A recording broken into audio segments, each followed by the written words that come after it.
আজকে যে বিষয়টা নিয়ে কথা বলার বেশি দরকার, যেহেতু আগামীতে একটা সময় আসছে যখন এই বিষয়টাকে নিয়ে মানুষ বেশি পাপে লিপ্ত হবে, এই জন্য বলছি। এটা হচ্ছে হারাম ভালোবাসা। আল্লাহ পাক বৈধ করেননি। এমনকি কথা বলার সময় আল্লাহ পাক বলেছেন একজন গায়রে মাহরাম মেয়ে যেন পর্দার আড়াল থেকে কথা বলে, কিছু চাইতে হলে যেন পর্দার আড়াল থেকে চায় এবং গলার ভয়েসটা যেন কর্কশ হয়। আল্লাহ লিমিটেশনগুলো দেখেন আর বাস্তবতা দেখেন। আল্লাহ পাকের লিমিটেশন হচ্ছে এরকম যে একজন মেয়ে যে আমার স্ত্রী নয় তার সাথে আপনি ফোনে কথা বলতে পারবেন না, প্রেমালাপ করতে পারবেন না, আপনি তার দিকে কামনার দৃষ্টিতে তাকাতে পারবেন না, আপনি তাকে স্পর্শ করতে পারবেন না, তার সাথে নির্জনে কোথাও সময় কাটাতে পারবেন না। আল্লাহর বাইন্ডিংসগুলো দেখেন। একজন নারীর সাথে ফোনে কথা বললেই কিন্তু সেক্সুয়াল সম্পর্ক হয় না, হয়। একজন গায়রে মাহরাম মেয়ের সাথে যদি আপনি বসে কফি খান তাহলে কিন্তু যৌন সম্পর্ক স্থাপিত হয়নি, এখন হয়। তারপরেও আল্লাহ রাব্বুল আলামিন বলছেন ওয়ালা তাকরাবু জিনা, এটার নাম আল্লাহ দিয়েছেন জিনা, আর বলছেন করো না এমনটা নয়, বরং ধার কাছেও যেও না। মানে একটা সীমারেখা দেয়া আছে, একটা মাঠ, এর চারপাশে একটা বাউন্ডারি দেয়া আছে। বাউন্ডারি পর্যন্ত আল্লাহ বলছেন মাঠে ঢুকো না, এমনটা বলছেন না। আল্লাহ বলছেন মাঠের বাউন্ডারির কাছেও যেও না। কথা বুঝতে পারছেন? ফল খেও না, না ওয়ালা তাকরাবা হাদিহি শাজারা, এই গাছটার কাছেও যেও না। মিলাতে পারছি? আমি বুঝতে পারছি? আদম এবং হাওয়া আলাইহিস সালাম এই গাছের ফল খেও না এমন কথা ছিল না, কথা ছিল এই গাছের কাছেও যেও না। একই কথা আল্লাহ বলছেন জেনা করো না নয়, ওয়ালা তাকরাবু জিনা, জেনার কাছেও যেও না। এখন এটা হচ্ছে আল্লাহর নিষেধাজ্ঞার একটা বাইন্ডিংস, লস, একটা একটা পিলার, একটা বাউন্ডারি। আর আপনি বাস্তবতা দেখবেন ভিন্ন, যে গায়রে মাহরাম ছেলে মেয়ে এরা অ্যাডাল্ট, এদের যৌন চাহিদা আছে, সেক্সুয়াল চাহিদা আছে, একে অপরের সাথে কোনো মাহরামের সম্পর্ক নাই। এরা পড়াশোনার নামেই হোক, চাকরি বাকরির নামেই হোক, ভ্যালেন্টাইন্সের নামেই হোক, যে কোনো নামেই হোক, এরা একে অপরের সাথে মিলেমিশে একাকার। এরা কথা বলছে, কথা বলার পরে আরো কাছে যাচ্ছে, ভালোবাসার প্রণয় বিনিময় করছে, এক পর্যায়ে কফি খাচ্ছে, ডেটিংয়ে যাচ্ছে, ঘুরছে ফিরছে, এই করতে করতে করতে এক পর্যায়ে তারা হারাম জেনায়ও লিপ্ত হয়ে গেল, বিছানায় চলে গেল। এই সম্পর্কের পর দেখা যায় সম্পর্ক ব্রেকআপ, শেষ। এবং এই ঘটনাগুলোর নাম দিচ্ছি আমরা কাছে আসার গল্প। কার কাছে? যার কাছে আল্লাহ যেতেও নিষেধ করেছে, বলে আচ্ছা করা বুঝছি না। আর আমরা বলছি না, কাছে আসারই গল্প।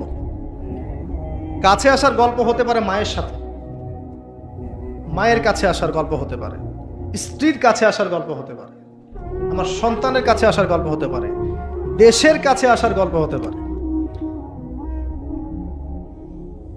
কিন্তু হারাম জেনার কাছে আসার কোনো গল্প হতে পারে না। কি হতে পারে? জাহান্নামের উপন্যাস হতে পারে। কি হতে পারে? জাহান্নামের আমল নামার একটা উপন্যাস হতে পারে। উপন্যাস বোঝেন না? আল্লাহ পাক এই যে কিয়ামতের মাঠে আমল নামা ছুঁড়ে দিবেন, ছুঁড়ে দিয়ে আমল নামা ঘুরতে থাকবে, কারো ডান হাতে কারো বাম হাতে। যার হাতে আমল নামা আসুক না কেন, যে হাতে আসুক না কেন, আল্লাহ পাক সবাইকে একটা কথা বলবেন, ইকরা কিতাবাক, তুমি তোমার কিতাব পড়ো, কাফা বিনাফসিকা আল-ইয়াওমা আলাইকা হাসিবা, আজকে তুমি তোমার হিসাব নেওয়ার জন্য যথেষ্ট। আমরা সবাই একটা করে উপন্যাস লিখছি, আমরা সবাই একটা করে উপন্যাস লিখছি আমলনামার, আমাদের কাজের মধ্য দিয়ে। আর এর চেয়ে ভয়ঙ্কর বিষয়টা হচ্ছে এই উপন্যাসটা আপনাকে পড়তে বলা হবে সবার সামনে। আমার কথা মনে বোঝা যায় না? আমরা একটা গল্প লিখছি আমলনামায়, উপন্যাস লিখছি, যার একটা মোমেন্ট বাদ যাচ্ছে না। এই যে এখন আমরা বসে আছি, এটা আপনার উপন্যাসে উঠে গেছে, আমলনামে উঠে গেছে। মাফ করবেন যদি কালকে আবার দেখেন যে আমলনামাকে উপন্যাস বলে যা ব্যাখ্যা করলাম তোহা, এবারে এই শব্দ দিয়ে আবার তুলকালাম করে ফেলেন না। এটা বুঝানোর জন্য বলেছি, যুব সমাজ উপন্যাস বোঝে, এই জন্য বলেছি। যুবকরা উপন্যাস বোঝেন না? আপনারা বিভিন্ন উপন্যাস পড়েছেন, যারা জেনারেল লাইনে পড়েছেন অনেক উপন্যাস পড়েছেন, এই জন্য বললাম বুঝানোর জন্যে। আমলনামা কখনো উপন্যাস নয়, যে আপনি আর আমি একটা উপন্যাস লিখছি, নিজের গল্প নিজেই লিখছি, নিজের কাজের মধ্য দিয়ে নিজের উপন্যাস নিজেই লিখছি, এবং এটার মধ্যে সবচেয়ে ভয়ঙ্কর কথা হচ্ছে এইটা সবার সামনে আমাকে পড়ে শোনাতে হবে। আমরা কি পারবো এই জেনা, এই মাদক, এই পর্নোগ্রাফি, হারাম, জুয়া, ক্যাসিনো, অন্যায়, অত্যাচার, বেনামাজি, দুর্নীতি, ঘুষ, সুদ, এইগুলোর সব কথা সবার সামনে পড়ে শোনাতে? আমরা কি পারবো আদৌ? আমরা কি প্রস্তুত? পড়তে কিন্তু হবেই ভাই, সবাইকে পড়তে হবে। আলেম, জালেম, কাফের, মুশরিক, মুনাফিক সবাইকে পড়তে হবে। ইকরা কিতাবাক এক বচনে এসেছে, মানে এক একজন মানুষকে আল্লাহ পাক বলছেন যে তুমি তোমার বই পড়ো, তোমার কিতাব পড়ে শোনাও। কাফা বিনাফসিকা আল-ইয়াওমা আলাইকা হাসিবা, আজকে তুমি তোমার হিসাব নেওয়ার জন্য যথেষ্ট। আল্লাহ পাক আমাদেরকে কথার গভীরতা বোঝার তৌফিক দান। এই হারাম জিনিসগুলোর মধ্যে সবচেয়ে ডেঞ্জারাস এই ফ্রি মিক্সিং। ফ্রি মিক্সিং কি জিনিস? একজন বেগানা মেয়ে একজন বেগানা ছেলের সাথে মিক্স করবে। এখন আপনি কথাগুলো মনে হচ্ছে রূপকথার মতো মনে হবে, কারণ বাস্তবতার সাথে কোনো মিল নাই। বাস্তবতায় আপনি গিয়ে দেখবেন যে স্কুলে পড়ছে মাশাআল্লাহ গায়রে মাহরাম ছেলে মেয়ে, এবং নাম দিচ্ছে এরা friends, just only friends, friends only, বন্ধু, ক্লাসমেট। কিন্তু এর বয়স মাশাআল্লাহ 16, এর বয়স 20, বা এর বয়স 15, এর বয়স 18। উভয়ের যৌন চাহিদা হয়েছে বালেগ এবং বালেগা। এই বয়সে আসার আরো 5-6 বছর আগে সে বালেগা হয়ে গেছে, এবং তারা কিন্তু আলাদা আলাদা সেকশনে পড়ছে না। এমন যদি হতো মেয়েদের আলাদা স্কুল, মেয়ে টিচার, মেয়েরা পড়ছে, কোনো সমস্যা নেই, টোটালি বৈধ এবং সুন্দর, ভালো সিস্টেম। ছেলেদের আলাদা স্কুল কলেজ, ছেলেরা আলাদা পড়ছে, আলাদা, কোনো সমস্যা নেই। সমস্যা কোথায়? যখন এক ছাদের নিচে আমি সবাইকে বসিয়ে দিয়েছি এবং এরা একে অপরের সাথে মিক্স করছে।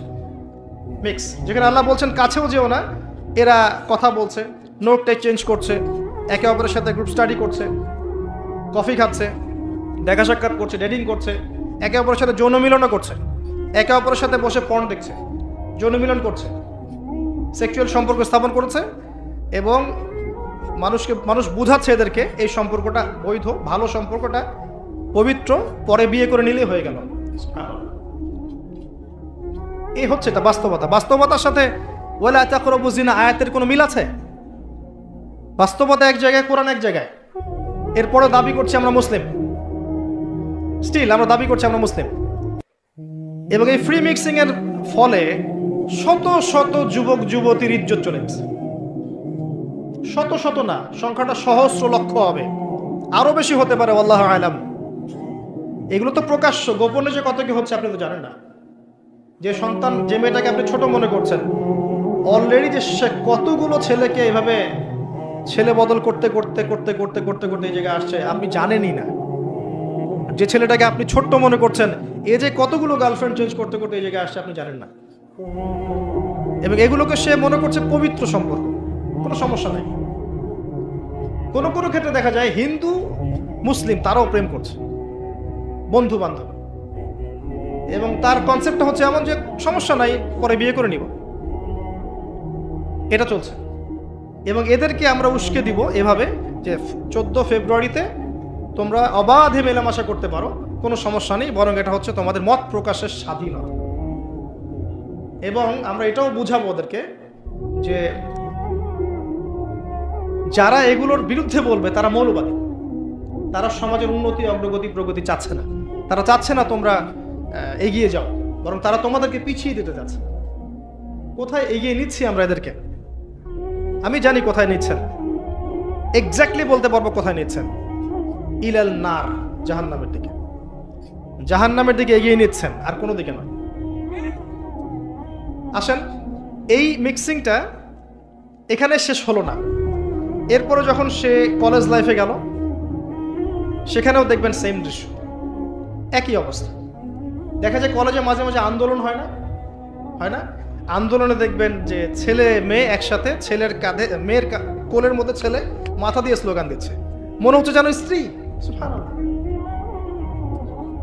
হ্যাঁ, দেখবেন বিভিন্ন আন্দোলনের সময় দেখবেন কলেজ বিশ্ববিদ্যালয়গুলোতে, আমরা তো পড়েছি, আমরা তো বলতে পারবো, আন্দোলন হচ্ছে, বান্ধবী বসে আছে, বান্ধবীর কোলে মাথা দিয়ে বন্ধু, মনে হচ্ছে যেন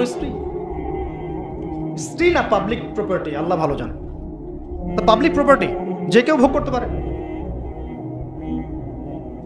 এটা কলেজে শেষ থাকলো না, ইভেন স্কুল কলেজের মধ্যে দেখবেন যে আপনি টিচার একজন পড়াচ্ছেন, পুরুষ টিচার, এর চারপাশে মেয়েরা গোল করে বসে আছে ব্যাচ, পুরুষ টিচার মেয়েদের ব্যাচ পড়াচ্ছেন, মেয়েরা সবাই তার গায়ের মাহরাম। দর্শনটা এখানে এরকম না, এরা তো আমার মেয়ের মতো, এরা তো আমার মেয়ের মতো,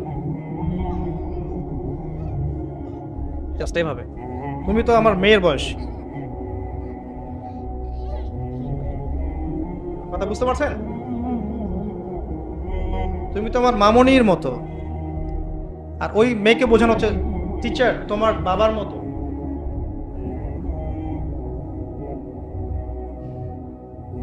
একটা পুরুষ টিচার, চারপাশে মহিলা, মেয়েরা বসে আছে, সবাই অ্যাডাল্ট, সবার সাথে তার বিয়ে জায়েজ, সবার সাথে তার বিয়ে শরীয়ত সম্মতভাবে জায়েজ।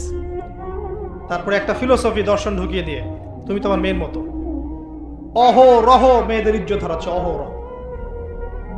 আপনারা সেকুলার পত্রিকাগুলো এবং মিডিয়াগুলো ঘাঁটতে থাকেন, দেখেন কি পরিমাণে ছাত্রীদেরকে টিজিংটা বেড়েছে, কি পরিমাণে বেড়েছে। এমন অনেক ছাত্রী আছে, আমি বিভিন্ন রাষ্ট্রের নিউজ দেখি, যে টিচাররা, একটা স্কুলের টিচাররা মিলে প্রাইমারি স্কুল থেকে শুরু করে হাই স্কুল পর্যন্ত অসংখ্য ছাত্রীকে রেপ করেছে, ভিডিও ধারণ করেছে, এখানে মহিলা টিচাররা ইনভলভ ছিলেন, এমন নিউজ এসেছে। এবং অ্যাসিড দিয়ে মুখ ঝলসে দেওয়ার ভয় দেখিয়ে কাজ করা হয়েছে দীর্ঘদিন ধরে, ভয়ে মেয়েরা কিছু বলতে পারে নাই। আবার সেদিন একটা রেপিস্টের ক্রাইম দেখলাম, র্যাব ধরেছে, র্যাবের অফিসার যিনি ব্রিফ করছেন তিনিও অবাক, যে আমরা অবাক হয়ে গেছি এর ঘটনা দেখে। সে রেপিস্ট কিন্তু মুসলিম না, ভাগ্যিস সে অন্য ধর্মের না, যদি মুসলিম হতো তাহলে এটা নিয়ে আবার প্রচারণা শুরু হয়ে যেত। আমি তার ধর্মের নাম বলবো না, আমি জানি তার ধর্ম এটা শিক্ষা দেয় না, যেভাবে ইসলাম এটা শিক্ষা দেয় না, অন্য ধর্ম এটা শিক্ষা দেয় না। সে কি করেছে, রেপ করার পরে মেয়ে যেন গর্ভবতী না হয়, সে সেভাবে তার শারীরিক একটা মানে মেডিকেল ট্রিটমেন্ট করিয়েছে। আমি জানি না, আসলে আমি এইসব বিষয়ে খুব একটা ভালো জানি না। এমন কিছু পদ্ধতি এখন নাকি বের হয়েছে যে যৌন সম্পর্ক স্থাপন করলেও কনসেপ্ট করবে না, ছেলে তার মধ্যে সেটা করিয়েছে, যাতে সে গণহারে রেপ করতে পারে, একটার পর একটা, কেউ প্রেগনেন্ট না হয়। র্যাবের অফিসার ব্রিফ করছেন, দেখেন ভিডিও, ফ্রি মিক্সিং। যেখানে যাবেন, কলেজে আপনি যাবেন, আবার দেখবেন কখনো কখনো যে ছেলেদের ব্যাচ পড়াচ্ছে মহিলা টিচার, ছেলেদের ব্যাচ মহিলা টিচার। তুমি তোমার ছেলের মতো, আর তাকে শেখানো হচ্ছে যে সে তো তার মায়ের মতো। আবার আমাদের ঢাকা শহর অত্যাধুনিক যে প্রতিষ্ঠানগুলো আছে, সেখানে গিয়ে দেখবেন যে ফর্মাল ড্রেসে মিস ক্লাস নিচ্ছে, formal dress, shirt pant tie. বিভিন্ন জায়গায় গিয়ে দেখবেন মহিলারা এভাবে শার্ট প্যান্ট গেঞ্জি জিন্স পরে ঘুরে বেড়াচ্ছে, শপিং মলসে, এয়ারপোর্টে, ওইখানে এইখানে সব জায়গায় চারপাশে। এটা তো ফ্রি মিক্সিং এর সাথে আরেকটা পাপ হলো কি, নবী সাল্লাল্লাহু আলাইহি ওয়াসাল্লাম বলেছিলেন যে শেষ জামানে এক শ্রেণী মেয়ে বের হবে যারা কাপড় পরেও নগ্ন থাকবে।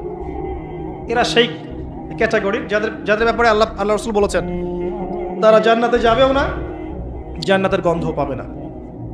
শুধু ফ্রি মিক্সিংটাই সমস্যা না, এবং এটা শুধু স্কুল এবং কলেজে সীমাবদ্ধ নেই, চাকরির ক্ষেত্রেও দেখবেন সেই অফিসের বসের হাতে অনেক মেয়ে নির্যাতিত হয়েছে, বেতন বেশি দেওয়ার কথা বলে, প্রমোশন দেওয়ার কথা বলে। আর মেয়েরা তো একটু অবলা জাতি হয়, একটু অবলা হয়, তাদের একটু মায়া মহব্বত বেশি থাকে, ইমোশনটা বেশি থাকে, তারা খুব বেশি কনভিন্স হয়ে যেতে পারে। ভালো স্বপ্ন দেখিয়ে, রঙিন রঙিন স্বপ্ন দেখিয়ে তাদের কত মানুষ ইজ্জত নষ্ট করে ফেলেছে আল্লাহ ভালো জানে। এরপরেও দেখবেন, এই সমস্যার পরেও দেখবেন তার উপরে আবার আছে পর্নোগ্রাফি, মানে মানুষ রাতের বেলা শুয়ে শুয়ে নগ্ন মুভিজ দেখছে আর দেখছে, দেখছে আর দেখছে। এটাকে উপরের লেভেল থেকে বন্ধ করার কোনো প্রয়াস নেওয়া হয়নি এখন পর্যন্ত। এমন অনেক কান্ট্রি আছে এই বিশ্বের মধ্যে যারা কিন্তু ইন্টারনেট সেকশনটাকে নিয়ন্ত্রণ করে। সব সাইট আমার দেশে চলতে পারবে না। ইভেন আমরা যে হারে ফেসবুক চালাই, চাইনিজরা কিন্তু এভাবে চালায় না, ওদের সামাজিক যোগাযোগ আলাদা মাধ্যম আছে। জানেন সব জায়গায় একটা রেস্ট্রিক্টেড ব্যবস্থা আছে। পর্নোগ্রাফি যেগুলো দিয়ে ব্লু ফিল্মস দেখানো হয় সারা দেশের মানুষকে, একটা জাতির মানুষকে, এটা তো অ্যাটলিস্ট বন্ধ করা যেত। এটা বন্ধ করাটা তো নিঃসন্দেহে কোনো মৌলবাদী কাজ নয়, সন্ত্রাসী কাজ নয়, জঙ্গিবাদী কাজ নয়, তাই কি? এটা যখন আপনি দেখছেন সারাদিন ধরে, সারা রাত ধরে, এই ছেলেপেলেটা ম্যাক্সিমামই আসক্ত এগুলোতে। ইভেন এখন মেয়েরাও এগুলো দেখে। আপনি সেকুলার মিডিয়াগুলো রিপোর্টগুলো দেখেন, তারাই বলছে এগুলো। স্কুলে গিয়ে মেয়েদের ইন্টারভিউ নিচ্ছে, তোমরা কি এটা দেখো? মেয়েরা বলছে যে হ্যাঁ আমরাও দেখি, আমরাও কথাবার্তা বলি যে নতুন একটা আইটেম আসছে, এটা দেখ, এভাবে তারা কথা বলছে ক্লাসের মধ্যে। তো যখন ছেলে মেয়েরা এগুলো অবাধে দেখবে, যুবক যুবতী কিশোর কিশোরীরা, এরপরে আবার ফ্রি মিক্সিং, তার উপরে আবার বেহায়াপনা, নগ্নতা, পোশাক আশাকের পর্দার বালাই নাই, তখন আপনি চিন্তা করেন সমাজটা কি হইতে পারে। আবার এগুলোকে আমরা দিবসের মধ্য দিয়ে উৎসাহিত করছি, কাছে আসার গল্প, আসো আরো জানা করো। কোথায় ইসলাম আর কোথায় কোরআন আর কোথায় সেই পর্দার, কোথায় কি? আর ওই যে দেখেন একটা মেয়ে মুস্কান, ও তার নিকাব খুলবে না, 200-300 কুকুরের সামনে বলছে আল্লাহু আকবার। তো জান্নাত আসলে কাদের জন্য? এই অবস্থায় যদি আমরা কেউ খাস পর্দা করছি, এখন যারা আবার খাস পর্দা করছি তাদেরকে আবার বাঁকা চোখে তাকানো হচ্ছে, আবার কাউন্টার। এমনি তো চলছে এগুলো, আর উপর আবার কাউন্টার। একটা জায়গা বাকি রাখছে না শয়তান আপনাকে ফিতনায় ফেলার জন্য। এই অবস্থায় কেউ যদি পর্দা করতে যায়, ওকে আবার বাঁকা চোখে তাকানো হচ্ছে। এ তো ভালো সুবিধার মনে হচ্ছে না? তোমার বোরখার নিচে গিয়ে বোমটম আছে নাকি? সাইকোলজিক্যাল আক্রমণ। বোরখা পরে যাচ্ছে স্কুল কলেজে, টিচাররা কেমন করছে, তার সাথে কেমন যেন আচরণ করছে। এটা কেন করছো? মুখটা খোলো, নাহলে পরীক্ষা দিতে দেবো না। এগুলো চলছে। এরপরেও আরো আছে বিভিন্ন beauty contest, media, movies, cinema, এইসবের মধ্য দিয়ে ঘরে ঘরে ঢুকিয়ে দিয়েছি যে এই ফ্রি মিক্সিং, বেহায়াপনা, নগ্নতা, এটাই প্রগতি, এটাই উন্নতি, এটা অগ্রগতি। ইভেন আমাদের ছোট ছোট বাচ্চারা এগুলো দেখে দেখেই বড় হচ্ছে। এখন জানি না ওরা আবার কোন জেনারেশন হয়ে আল্লাহ বলবে। এর উপরে এসেছে সেলফি এবং ছবি ভিডিওর একটা মানে বুদ্ধি প্রতিবন্ধী জেনারেশন। একটু হলেই সেলফিস, ফেসবুকে আপলোড, আবার টিকটক, আবার ইউটিউবিং, আবার নিজে নিজেই হাসে, নিজে নিজে ছবি তোলে। আর অনলাইনটা অ্যাভেলেবল হয়ে গিয়ে সবার হাতে হাতে স্মার্টফোন যখন গিয়েছে, তখন এগুলো আপলোডিংটা খুব বেশি হচ্ছে। আপলোডিং, আগে ঘটনা ঘটতো সবাই জানতে পারতো না, এখন ঘটলে সারা দুনিয়ার মানুষ এক মুহূর্তে জেনে নেবে। তখন একটা খারাপ ভিডিও সবার হাতে হাতে, ঘরে ঘরে।